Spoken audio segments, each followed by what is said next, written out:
Isang nakakalungkot na balita, lead vocalist ng bandang Journey na si Arnel Pineda, tuluyan na nga bang mawawala matapos ang kanya naging performance sa bansang Brazil. Maraming taga-ibang lahi ang nadismaya matapos ang kanyang naging performance. Ayon pa sa kanyang post, kahit siya mismo nadismaya sa kanya naging performance. Humihingi si Arnel Pineda ng sorry at paumanhin sa naging performance siya sa bansang Brazil. Matatandaan natin kamatik, nung panahong si Steve Perry pa lang, dahil sa naging performance ni Arnel Pineda sa bansang Brazil, kahit siya mismo nadismaya sa kanya naging performance dahil yung mga panahong matataas pa ang mga awitin at medyo bata-bata siya, sisiw lang sa kanyang kantahin ang mga kanta ng bandang Journey. Ilan lamang sa mga high notes at kilalang kilala at talaga nga namang sikat na sikat ang awiting After All These Years, Faithfully, Don't Stop Believing, na talaga nga namang ang tataas ng awiting to. Dahil sa naging performance ni Arnel Pineda sa kanyang awiting Don't Stop Believin', maraming taga-ibang lahi ang nadismaya at na-disappoint. At lalong dumami ang kanyang basher na tumigil na at mag-quit na bilang isang lead vocalist ng bandang Journey. Alam naman natin kamatik, lahat tayo tumatanda, hindi habang buhay ganun ang boses natin, pare-pareho. Naway sana irespeto ng ibang bansa kung ano man yung kalagayan ni Arnel Pineda ngayon. Alam naman natin, si Arnel Pineda ang dahilan kung bakit umangat ang bandang Journey. Alalahanin din natin noong mga panahong umalis si Arnel Pineda at sikat na sikat ang bandang Journey na siya rin mismo ang gumawa ng mga kantang to. Naaalala natin na talaga nga namang sikat na sikat at nagpa siya si Steve Perry na iwanan ng bandang Journey noong 2008. Halos malugi ang bandang Journey na hindi nila alam kung sila kukuha at hahanap ng kapareho ng boses ni Steve Perry. Ilang dekada, ilang years ang lumipas, wala pa rin silang nahanap. Lumipas ang ilang araw, natagpuan nila, syempre, nag-iisa ang kababayan namin, si Arnel Pineda, sa isang YouTube. Hinanap ng bandang Journey kung saan mismo, sino man ang source nito at nakita. Hindi agad nagatubiling hanapin at padalan agad ng sulat. Nung matanggap ni Arnel Pineda ang sulat ng bandang Journey, laking tuwa niya at pasasalamat.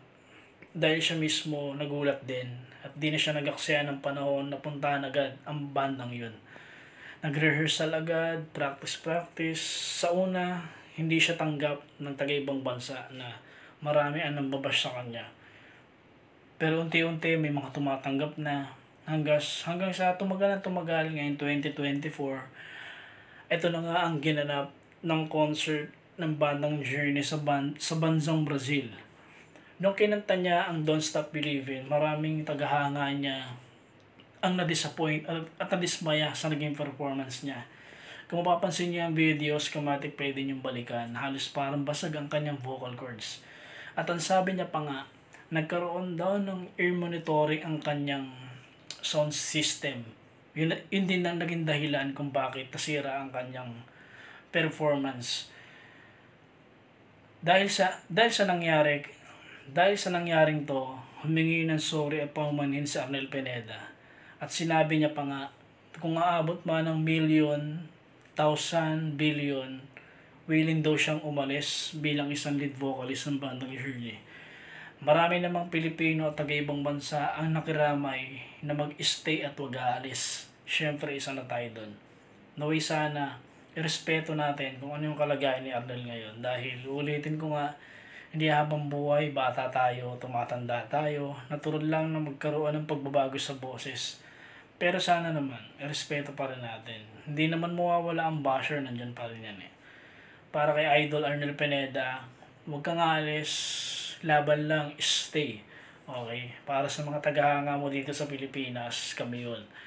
At sa naging performance ng bandang Journey, hindi alam ng bandang Journey kung itutuloy pa o hindi na, o maghahanap na ng bagong vocalist dahil nga sa nangyaring performance.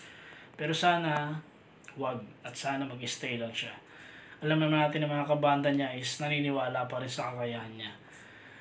So yun, dahil nga itong video na ito ginawa ko dahil gusto kong gawan siya ng reaction video dahil isa rin ako sa tagahanga ng bandang Journey mula noon pa hanggang ngayon.